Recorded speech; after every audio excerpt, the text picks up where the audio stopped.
நீ சூட்டும் பூவுக்காக நெடுங்கூந்தல் ஆடுது.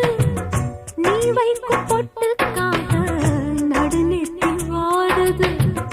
காத்தாடி ஒன்னத்தானே உயிர் நாடி தேடுது.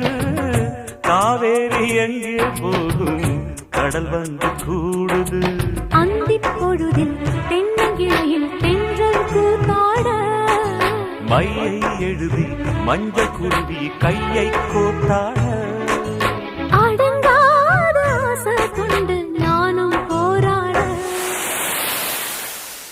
உனக்கென பிறந்தவ ரெக்க கட்டி பறந்தவ இவதான். என விட உனக்கு இங்கு மனசுக்கு பிடிச்சவ எவதான்.